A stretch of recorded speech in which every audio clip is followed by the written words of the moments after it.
Welcome back to the channel.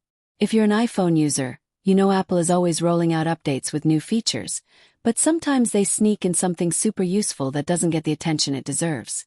Well, in today's video we're talking about iOS 18.4 and the one feature that Apple quietly introduced, and honestly, it might just be one of the best ones yet. You don't want to miss this. Alright, so let's set the stage. iOS 18.4 dropped recently, and as always, Apple delivered a number of under-the-hood improvements, bug fixes, and new tweaks. But this one feature, which is pretty subtle, could make your iPhone experience so much better. With iOS 18.4, Apple quietly introduced one of its best features, yet setting up a Mac for the first time is even easier if you have an iPhone. This week, Apple rolled out iOS 18.4, the latest update to the software on your iPhone. There are new emojis, improvements to RCS messaging, and several new Apple Intelligence features, but there's one that isn't getting nearly as much attention as I would expect, especially considering how great it is for users. Technically, it's a feature of macOS 15.4, but if you also have an iPhone running iOS 18.4, you can now use your iPhone to set up a new Mac. The requirements are pretty simple.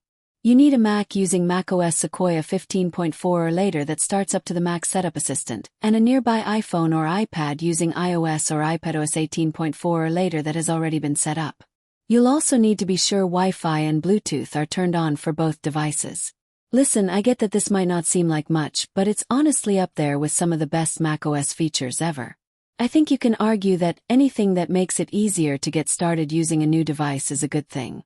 Apple makes it incredibly easy to set up a Mac, especially compared with Windows. If you're setting up a new Mac and transferring all of your old information, it has been a pretty easy process using Migration Assistant for years. There are, however, a lot of people who may not have a Mac but do have an iPhone.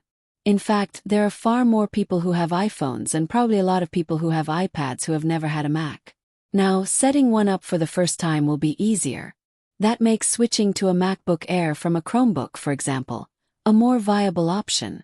The easier Apple makes it to buy and set up your first Mac, the better it is for Apple's business. The other reason this is such a great feature is that this is exactly the kind of thing Apple does best. Apple is better than anyone at making it delightfully simple and fun to use a computer. I meant it when I said this is up there with some of the best macOS features of all time. AirDrop, Continuity Camera, Universal Clipboard, Sidecar. All of these are the types of features that Apple builds into its products that make being a part of the ecosystem so valuable. They are the kinds of things that just work, meaning you don't have to think about them at all. You just use your computer and it does what you expect. That's why people love using Apple products. If you've just bought a Mac for the first time, getting it set up is the kind of thing that could seem overwhelming. Now, Apple just simplified the whole thing. You just turn it on, and your Mac asks if you want to use your iPhone to sign into your Apple account and sync your iCloud data. To be clear, some things won't transfer, even if you already have a Mac. For example, any third-party Mac apps that you've previously downloaded or purchased from a developer's website will have to be re-downloaded individually. Any apps from the Mac App Store will also have to be downloaded, though it's a pretty simple process when you're logged into your Apple account. Likewise, if you use a service like Dropbox for your files, you'll have to install the app and download your content. Of course, if you already have a Mac, you can just use Migration Assistant to transfer your information directly to your new Mac. The lesson here is pretty simple. Making things easier for your customers turns out to be pretty good for business. Apple just eliminated the friction of setting up a new Mac, which delights its customers and encourages more people to buy Macs.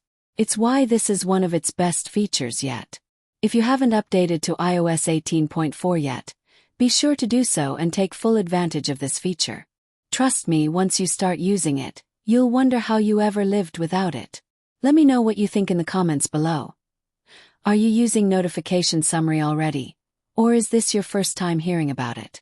And as always, don't forget to hit that like button, subscribe if you haven't already, and turn on notifications so you never miss out on the latest tech tips and updates.